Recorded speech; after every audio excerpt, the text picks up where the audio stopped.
kitab 8 babu kattu akhiran dambugal nayabal e sakkitorangal ka kitab 8 haray hingal yewta en fi sharikatil wujuhi wal abdani wal mufawada ngal do no hawtinira yewta en fi bangenangol en kafudugol ka bange kafudugol ka golle balli kafudugol ka huwondira si onato min gantinoto babu 3 ngal wayriti den jangude ngal joni ngal timmano no manko no bindi yogaji mi do andi fi mum ko sabimbini dun tawi yite ngel lanni e masinji di on den arestirde tawi yite ala e mum banon e den andi lagine do ko ha honno courant on woni ko webiri joni non baawo gasugol dum don baawo humpitagol an yite ngel lanni e mum tay mi wawata andude tout juste ko bindi jeli heddino ko honto mi hattuno sakko na mi fudditoto don préféri hande kadi din bindi embere hedditi don bay mi anda ko jel manki tay alano mi yilditora e mudum haray on yafoto dum don ko mankude yite ko na gollirede kon e ko yahugol charge e moteur hoyi adda jodo gollira ko dum ko no woni no wonirden yo Allah on beyda en awa newende den e gouvernement kellu don jonnon awalan aranun dum sharikatu wujuhi ko fi kafudugol ka bangeji sharikatul wujuhi kafudugol ka bangeji hiya dum an yashtarika ithnani ko de yimbe dido kafata fa akthara ma ko buri durude fi ma yashtariyani fi konko be sodi bi dhimmatayhi ma ka daade mabbe wa marabaha kala ko be toni fa huwa hara dum bayno ma ko hakkunde mabbe woni ala ma sharata e dono be sartiniri non kambe andi ko jelu be sartiniri goto kala jelus sumiyat bidalka dum do wi'irama non lianna sabunum laysa laha dum do kanyum alana dum do marara asumalin hore tono mi hore jawdi dum do mara hore manankum dum do fo ko tono wa inma tabdhulu ande ko funsoto fiha e der mum addamami bimana koko nginya yalti der tonkon wal jahu e bange on wa thiqatu tijar e holare njulankako bihima kon e mabbe kambe dido fayashtariyani be dido be sodai wa yabi'ani be yeyai bidhalika sabdun do wa yaktasimani be sendai ma yahsul konko heboto lahuma e wonande be mirbin imorde tono ala hasabi sharti e do bange e do embere no be sartinir nono adi be natande golle den li kawli sallallahu alaihi wasallam sabma kun laado al muslimuna julbe ben ala shurutihim hibe hore sartiji mabbe ni wa hada nawu o do none min ash-sharikati imorde e kafudugol yashbahu hino nandita sharakatul inan ka kafudugol wallindira fa ata hukmuha hino jonna nyaawoje majji on fayda ko goto no nandiri wa kullu wahidin goto kala min ash-sharikain e kafudube ben dido wakilun ko delegado ko halfinado an sahibi gaidi mo makko ko lontido dimmo makko ko remplace do dimmo makko wa kafilu anhu ko fawtido mo kadi ko lontido mo kadi bi thamani katono liana mithla hada naw sabu sifa onone do min ash-sharikati murde kafudugol ala wikalati woni e do fawtagol wal kafalati e yonondiral wa miqdar embre ma yamliku ko jeyton kon wa miqdar embre ma yamliku ko jeyton kon kullu wahidin goto kala min ma mabbe min hadi sharikati morde gol do kafudugol ala hasbi sharti woni e do bange o embre sharti on min munasafatin imorde laabondiral non aw aqalla aw akthar min munasafatin imorde feccugol e hakkunde aw aqalla ma hendagol ko buri fandude o ya hendo ko buri dudude aw akthara ma hendo ko buri dudude o ya hendo ko buri fandude noni wo ko hasbu shart ala hasbi shart ko e do embere sarti mo be wanno wa yahtamilu rundi to kullu wahidin goto kala min al khasarati imorde e perdi kadi ala qadari ma yamliku embere ko jeyi kon fi sharikati ender kam manan kun kafa kun ender golle yangi wil ko kafa kon wawata wonde yo en hawtu golle ma en hawtindir mbudi gollen tata perdi din si ari ko oda tun tono on kanyum si ari ko yo sende ton on si ari ko yo oda tun perdi din kanyum si ari ko yo sende la wawata wonde famallahu nisfu sharika kala marno do feccere ko kafida kon fa alayhi nisful khasara imma mari kadi feccere perdi tamama wakada ko wana non kadi marno do ko buri fandude ka tono haray kadi ko buri fandude ka perdi kadi o yetata marno do ko buri dudude ka tono ko buri dudude kadi ka perdi o yetata kama to dinu to dan wa yastahiqu hino handi kullun goto kala min asharikati morde kafuɗuɓe ɓen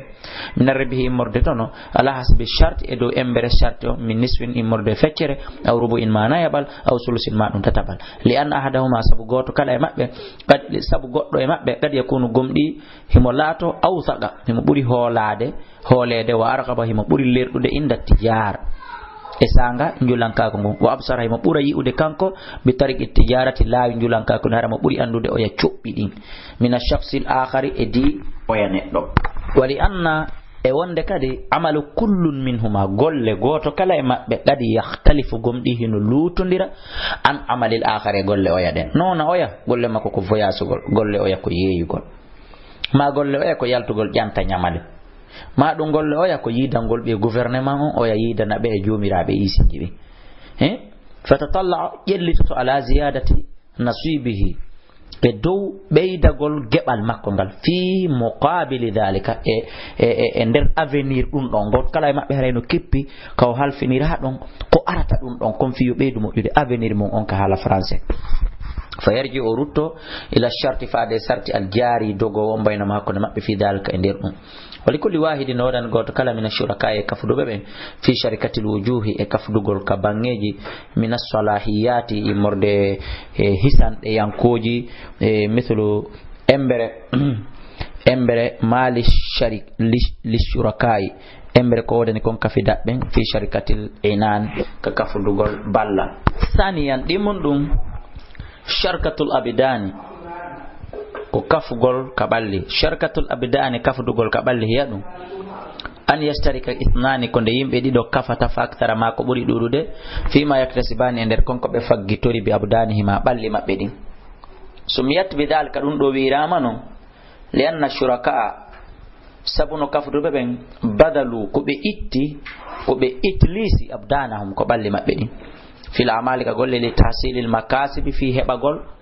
kona faggitede koni yaltude ɗon kon wastara ko ɓe kafi fima yahsuluna e nder ko ɓe heɓata kon alayhi e dow mum min kasabin immorde e faggitande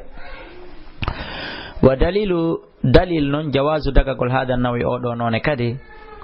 min asharikati immorde kafudugol ma rawahu abu dauda wa nasa'i wa gayrihima ko konko filli abu dauda e nasa'i e ko hinaɓe an ibnu mas'ud ko ƴetta abdullah ibnu mas'ud radiallahu anhu qala wi istraktu mi kafduno anami wa ammar wa saad fima nasibu yawma badrin fi ko heɓato kon e geɓal ngal ka yawma badri fa jaa saad addi bi asirayni nangaɓe ɗiɗo walam aji'u ana wa ammar bi shay'in min e ammar fus min heɓano kono le ɓe kafi ɓen maccuɓe ɗiɗo ɗon ɓe kafi ɓe e hewre oya tun heeɓi ɗiɗi oɗa fus heɓal oɗa fus heɓal kono ɓe waɗinno sharti o qala ahmad imam ahmad maki ashraka e baynahum nabiyu sallallahu alaihi wasallam nelaɗo kafidi hakkunde maɓɓe kamɓe ɗiɗo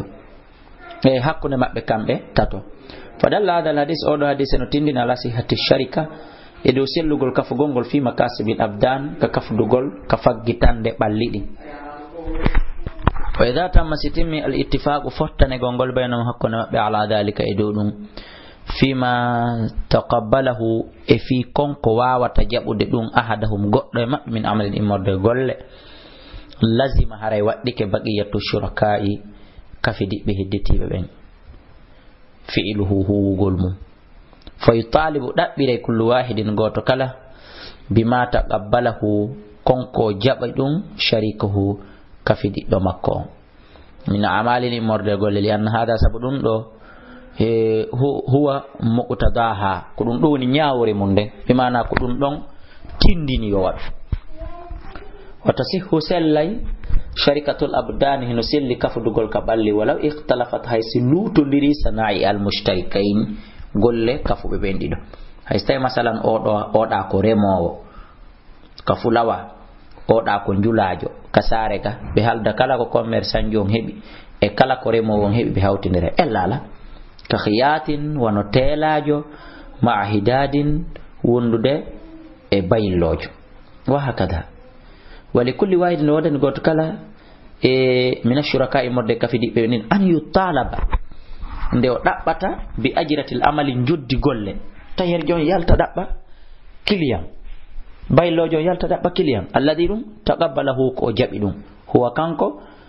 aw sahibahu ma dimmojo makko wa yajuzu no dago kadi lil mustajiri luwingol min ahadim immorde goddo e mabbe daful ajrati dunyugol joddi ndin ila ayyin minhum faade goto kala e mabbe li anna kulla wahidin sabuno goto kala minhum e mabbe kal wakil o woni wano sharsado lontido anil akhari fi oya fima yahsulu lahum fi konko hebantobe min al amal immorde golle awil ujrati ma dum joddi fa huwa haray dum dum mushtarikun bainahum ko kafudum hakkunde mabbe watasihu ino sella sharikatul abdani kafudugol ka balli kadi fi tamlikul mubahati e der jeyan de dagidi din kal ihtitabi wano nyaundugol wa jam'u thimari e dendanangal dimde den alma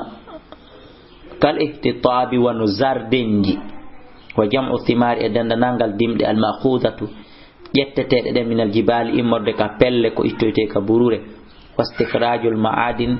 e yaltinir dum ko ittete ka o girde bi mana ka kange de ka kalisa de asete to wa idha marada sinawni ahada shuraka'i abdani goto e kafudube ben golle ballidin fal kasabu haray ko faggiti kon ko duni ko golli kon alladhi on tahsulu alayhi al-akhar fal kasabu faggitande alladhi den tahsulu nde hebi alayhi horimun al-akhar o ya selludo bainahuma haray dum ko sendete dum hakkunde mabbe parce que no anda ko hadi o ya golla ko sabu nawnare makkunde li anna sa'd wa ammar wa ibn mas'ud sabuno be do sahaba be tato istaraku be kafunu golle fajaa sa'd bi asirin sa'd tum addidido amma ammar ibn mas'ud be addal hunde wa akhfaqal akharani be dido fadoyi hunde be hebal kono wa sharika bainahum nabi sallallahu alaihi wasallam ne la do kafudu no hakkunde mabbe be sendu no ter e foti ma ember strategy de be wanno de hakkunde mabbe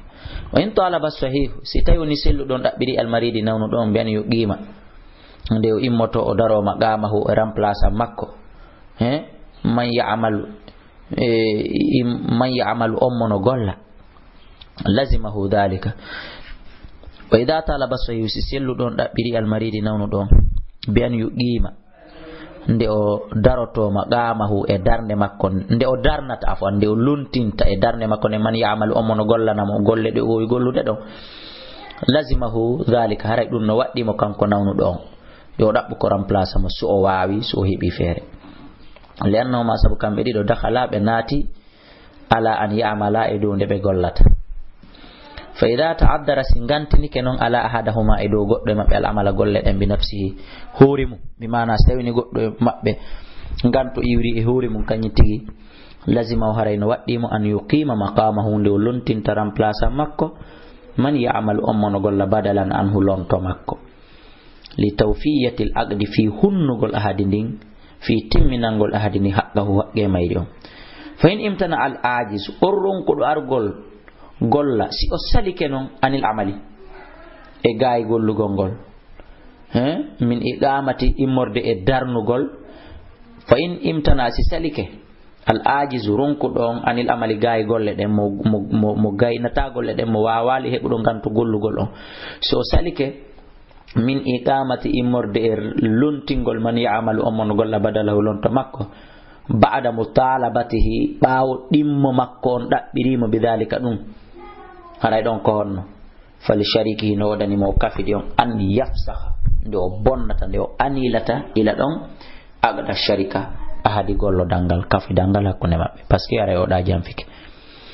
wa in ishtaraka stayuni non kafidi ashabu dawabin jong dabeji aw sayyaratin ma jong otoje ala an yahmilu e dow nde be rondata alaiha e dow dido bil ajrati sabu joddi otoje men den joni yode gollu ila bimbaki kiti ko debe o sende ma saretije men den ma buriyetiji din ma mbabbo men koy o ma hasalu kala ko be hebi alaihi dow mum fa wadum bayna mukakuna mabbe sahha dalika dum no selli len sabu dum hani naw un konone min al iktisabi modde faggitagol wa sihwinu selli aidan kadi dafu dabbatin aw sayyaratin jonnugol dabe hum ma dum sayi ma dum otowal liman ya'mal alayha ummun golla na mongal mi jonna ma taxi wala gal dogina ma babun anko wa ma tahsul kala ko hebi min kasbin immorde ko fagita fa wa bainahuma haray dum don kadi ko kafa hakkunde mabbe kanu selli wani ishtaraka salasatun sibe sartini gebe tati min ahadim wa in ishtaraka stayuni kafi salasatun tato min ahadihim immorde goddo e mabbe dabbatun dabehum wa min al-akhari immorde oya kanyum alatan ala min as-salisi immorde tatabon alamalu gollugol mada oda itti dabehum oda itti ala oda itti golle mun den ala annama tahsul wonde kala ko hebi hakkunde mabbe fa wa baynam dum ko hakkunde mabbe sahha dalika hay dum kadi no selli wa tasihu no selli sharakatul dalalaini kafugol ko duwoni mandeji didi dalilaji didi baynam hakkunde mabbe ida kanu sibelatike yaqumuna bin nida'i ko be darantobe noddugol ko be darantobe ewnagol ala bay isli e dow ngeygu marchandise wa ardha e webutugol dum wa hidari zabun e bannugol dendanangal alhaliji di material ji wa ma tahsul e kala ko hebi heboto fo wara dum baynam ko hakkunde mabbe heba fota salisan tatabunnu sharikatul mufawada ko kafidal wallondiral kadi tummodi kono no serte e wallondiral wa sharikatul mufawada kafidugol lontindirgol hiya dum an yufawwida konde lontinta konde akkirta kullun goto kala min shuraka e kafidube ben ila sahibi faade dimum kullu tasarrufin kala ferlisande maliyun jawdiyankori wa badaniyun e bandiyankori min anwa'i sharika e morde noneji kafudugol fahiya dum aljam'u ko mobindirte dum bayna sharakati hakkunde kafidibe ben e fahiya dum non aljam'u ko fota dum ko mobondir dum bayna sharika hakkunde kafudube ben fori ko sharikatul inan kafudube wallindiral wal mudaraba e wadgol mudaraba wal wujuh wal abdan be do nayo kala no fota mo aw yashtarikuna ma be kafa fi kulli ma yathbitu lahum e kala ko tabitani be mudum wa alayhim harahinu fayibe ma yathbitu kala ko tabiti lahum wa alayhi koko wodani be e ko woni e hoore mabbe safe ko wodani be ko hebi ko sennete ko woni e hoore mabbe ko perdi deppi e hoore mabbe wasi uno selli hada na odo non kadi min sharikati modde kafidugol li anna sabudum yajma'u ko mobindira dum an wa'an noneji yasihu uno selli kullun goto kala min ha majji munfaridan kullun gotun kala min ha mudum munfaridan ka weddoto fa yasihu uno selli idha jama'a stawni mobondiri kadi ma ghairi wondude tanama warre be tono on yuza ko sendete dum fi hadhihi sharika e nder ngu kafudo alama sharatu e do Allah halno be sartinir nono kambe andi wa yatahammaluna ko be rondotobe kadi min al khasarati morde perdi on ala qadri e do embere milku jeyal kullu wahidin goto kala minhum e mabbe min sharikati morde kafudo gongol bil hisabi ka hasbore ko hebi ko wa hakada ko wononi musibbi julbe shari'atul islam sharia islam on wasat o yanyiri da'iratul iktisabi dingira dabbere den fi hududil mubah ender keri dagidi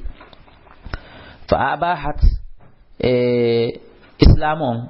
mo dagina ni lil insani neddon an yaktisabande o dabbata mun faridan kanko tum wa mushtarikan ende o kafidata ma ghairihi goddo gotana makko wa amalatin nas gollutugol yimbe ben hasbu shuruti do ko embere sartiji mabbe din ko be sarti wota yimbe wo yimbe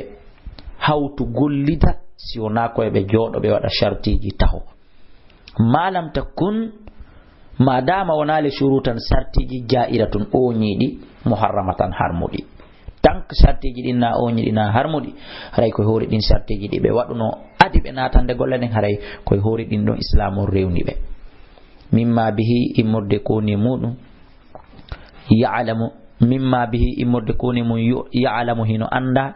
salahiyatu sellugol hisa moƴƴa hade shari'ata oɗo sharia islam li kulli zaman imurde kala zaman wa makan e nokkure nasallallahu den toro Allah an yarzukana nde o arsikata attamassuku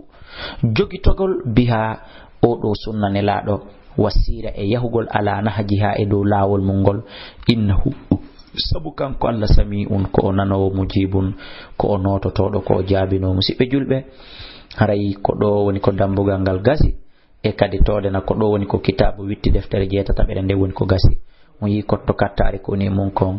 wallahi wona sabu jogagol gandal ko yidugol yo goto kala waawu nduttude embere kummin dutti kun ka magasin makko maka butiki makko maka nder biro makko maka ngesa makko maka avion makko maka nder chambre makko hara o beso naki embere ngel mi waawi ngel hara o beso naki